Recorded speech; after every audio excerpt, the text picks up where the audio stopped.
अस्सलाम वालेकुम दोस्तों। अल्लाह हमसे कितनी मोहब्बत करता है ये हम और आप अंदाज़ा भी नहीं लगा सकते। दुनिया की कोई मोहब्बत अल्लाह की मोहब्बत का मुकाबला नहीं कर सकती। इस टॉपिक पर हज़रत मोहम्मद मुस्तफ़ा सल्लल्लाहु अलैहि वसल्लम ने क्या इरशाद फरमाया है, आइए सुनते हैं आयशा खालिद के साथ। तो रास्ते में वो बहुत थक जाता है तो वो थोड़ी देर के लिए सस्ताने के लिए एक दरख्त के नीचे बैठता है और खुशी के मारे वो कहता है कि अल्लाह तू मेरा बंदा और मैं तेरा खुदा। इससे आप उसकी खुशी का अंदाजा लगाएं जरा कि उसकी क्या हालत होगी। अल्लाह सुब्हानहू तआला इसी तरह से अपने बंदे को जब पलटते हुए देखता है तो इतना खुश होता है कि अल्लाह सुब्हानहू तआला कहते हैं जमीन से आसमान तक के गुनाह भी ले आओ तो मैं माफ कर दूंगा। अच्छा, आप मुझे ये बताओ कि आप तौबा से क्यों घबराते हो? तौबा के लिए तो अल्लाह सुब्हानहू तआला ने जब कह दिया है कि अगर तुम जमीन से आसमान तक के भी गुनाह लाओगे तो अल्लाह सुब्हानहू तआला उनको माफ कर देंगे, और ना सिर्फ माफ करेंगे बल्कि उन गुनाहों को अल्लाह सुब्हानहू तआला नेकियों में बदल देंगे। अच्छा चलिए मैं आपको हदीस सुनाती हूँ, बहुत प्यारी हदीस है। आई होप इंशाल्लाह आपको थोड़ी सी और तसल्ली हो जाएगी कि रसूलुल्लाह सल्लल्लाहु अलैहि वसल्लम ने फरमाया था कि जैसे एक शख्स है ना, ये मुस्लिम और बुखारी की हदीस है कि एक शख्स जो है वो सफर पे निकलता है, उसका ज़्यादा राह उसके साथ होता है, वो एक सहरा में जाता है और उसने पानी, खाने की चीजें, पहनने की चीजें सब उसने एक ऊँटनी के ऊपर लाद के लेके जाता है। तो रास्ते में वो बहुत थक जाता है तो वो थोड़ी देर के लिए सस्ताने के लिए एक दरख्त के नीचे बैठता है और अपनी ऊँटनी को अपने साथ ही बिठा देता है। और जैसे ही वो रेस्ट करने के लिए बैठता है उसको ऊँघ आ जाती है, उसकी आंख लग जाती है, और जैसे ही उसकी आंख खुलती है तो वो देखता है कि उसकी ऊँटनी वहां से गायब है। अब आप जरा सोचें कि सहरा में कोई और मददगार नहीं है, और जिसके ऊपर उसने ज़ादेरा रखा था, सहरा में पानी की कितनी जरूरत होती है, उसका खाना, उसका सब कुछ उस ऊँटनी के ऊपर था और सब कुछ गायब हो गया।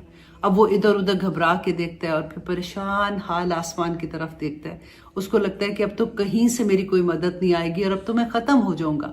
और जैसे वो थक के बैठता है ना तो उसकी थोड़ी सी आंख लग जाती है। उसकी आंख जैसे ही खुलती है तो देखता है कि ऊँटनी जो है वो अपने पूरे सामान के साथ उसके सामने है। अब सोचें कि उसकी खुशी की क्या हालत होगी, और खुशी के मारे वो कहता है कि अल्लाह तू मेरा बंदा और मैं तेरा खुदा। इससे आप उसकी खुशी का अंदाजा लगाएं जरा कि उसकी क्या हालत होगी। अब इसी तरह से ये एग्जाम्पल क्यों रसूल अल्लाह ने बताई कि इसी तरह से अल्लाह सुब्हानहू तआला अपना वो बंदा जो दुनिया में गुम हो जाता है, अल्लाह सुब्हानहू तआला की अहकामात का इनकार कर देता है, वो नहीं मानता, वो बुराई की तरफ चला जाता है और उसकी राह गुम हो जाती है। अब आप वापस सोचें कि वो शख्स जिसकी ऊँटनी गुमी होती है, वो जब गुम जाती है तो उसका क्या हाल होता है। अल्लाह सुब्हानहू तआला इसी तरह से अपने बंदे से इतनी मोहब्बत करते हैं कि जब उसकी राह गुम हो जाती है तो अल्लाह सुब्हानहू तआला इस तरह से इंतजार करते हैं कि मेरा बंदा किसी तरह से पलट आए, किसी तरह से वो दोज़ख के अजाब से बच जाए।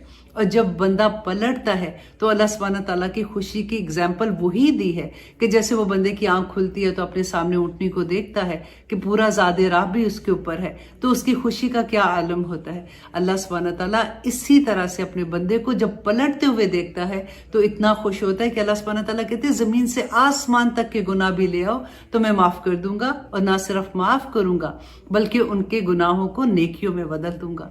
तो अब हमें तो बिल्कुल भी ऐसा नहीं सोचना चाहिए ना, हम तो इस इंतजार में हो कि मेरा रब हमारा इंतजार कर रहा है, और इतनी मोहब्बत से इंतजार, इतनी बेचैनी से इंतजार हो रहा है हमारा, तो हम क्यों ना वापस पलटें। सुभान अल्लाह। आई होप आपको समझ में आ गया होगा कि अल्लाह हमसे कितनी मोहब्बत करता है और वो हमारे तौबा के किस तरह मुंतज़िर है। अल्लाह हम सबको तौबा करने की तौफीक अता करे, आमीन सुम्मा।